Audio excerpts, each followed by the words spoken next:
Seolah-olah kan begini, 75 ini striker utamanya nih untuk pemberantasan korupsi. Jadi kalau nggak ada mereka, dan mereka ini seolah diincar gitu kan, seolah-olah lemah nih KPK ke depan setelah ada ini selesai semua, KPK ini hanya sifatnya akan normatif. Anda setuju nggak dengan Baik, kurang lebih sebelum saya pandangan seperti mengatakan itu? setuju atau tidak, saya bahas secara akademik. Yang mereka mainkan itu labeling teori. Di label dulu, dia labelkan bahwa mereka adalah KPK, KPK adalah mereka. Gitu.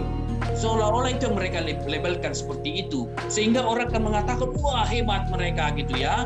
Itu yang mereka mau bangun. Itu kan hiperbola yang mereka lakukan. 1.000 lebih karyawan itu ada nggak yang sama dengan Novel Baswedan? Semua yang saya lakukan di KPK, bahkan sebelum KPK, yang pernah saya pelajari, yang saya terapkan di kehidupan sehari-hari itu jadi sia-sia. Jadi berarti ini nggak ada artinya semua itu. Gitu. Nggak. Ketika saya melepas seragam Polri, terus demi menjaga keberlangsungan KPK saat itu saya setidaknya berapa yang DPO kita dulu? Ada 10. Ya, 10.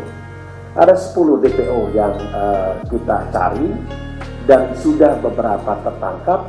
Yang belum tertangkap salah satunya adalah Harun Masiku. Ada satu lagi ya? Ada 4 lagi yang belum ya? Oke. Saya jawab yang ini dulu.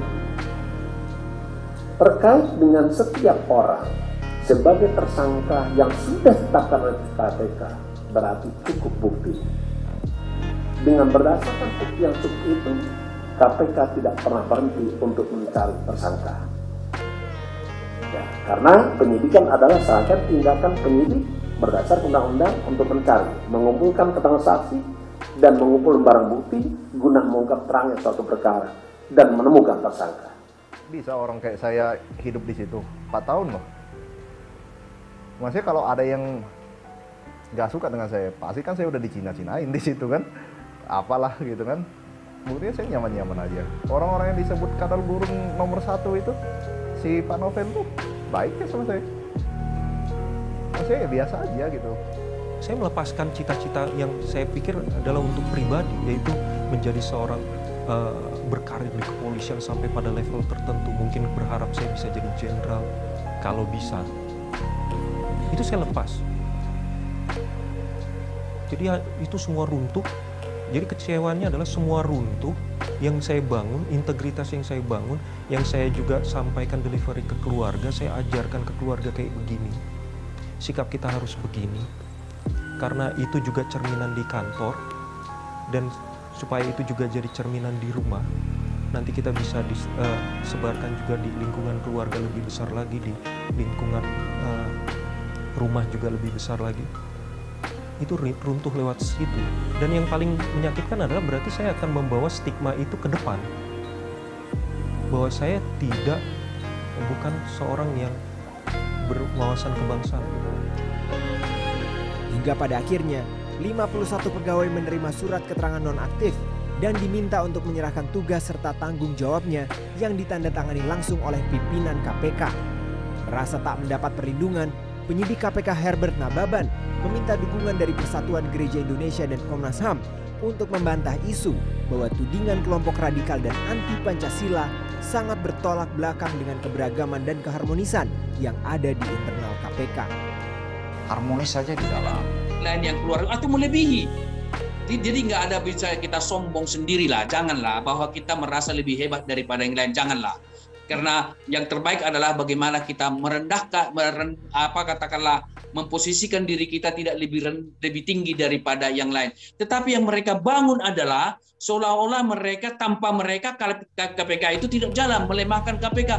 Terus terang saya mengatakan, warga negara Republik Indonesia 270 sekian, masa tidak ada yang 51 itu seperti itu di Indonesia ini?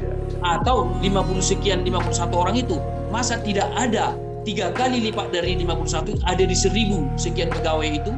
Saya kira janganlah terlalu menghiperbola. Saya terus terang termasuk orang-orang yang nggak setuju. Itu hiperbola ya, berarti menganggap seolah 51 orang itu terbaik dalam melakukan pemberantasan korupsi, kemudian kalau tidak ada mereka seolah KPK tidak lagi bertaji, itu hiperbola ya Bang ya? Itu dihiperbola dong, karena bahwa seolah-olah mereka lebih hebat daripada yang lain. Justru itu namanya kesombongan daripada orang tertentu. Padahal kalau kita tahu pepatah kita mengatakan semakin orang baik atau orang pintar atau orang hebat semakin merunduk.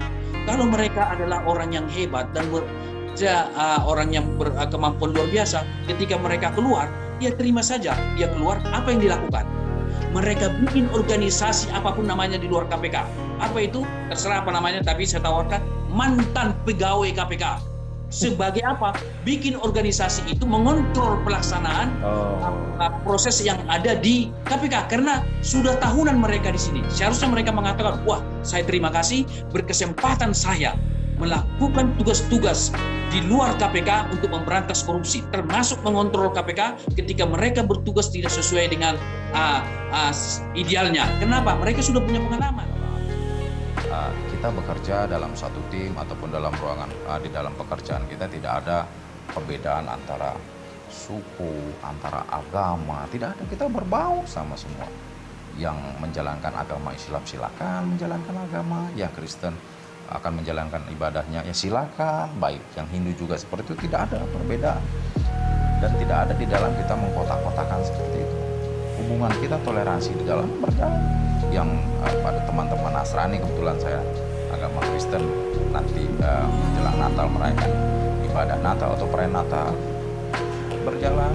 Begitu juga teman-teman yang Muslim pada saat menjalankan ibadah puasa dan ada yang namanya halal bihalal, semua juga kita berbaur. Jadi saya tidak paham apa yang mereka yang di luar sana yang seolah-olah mengatakan KPK itu sarang Taliban. Makanya saya tidak tahu Taliban seperti apa.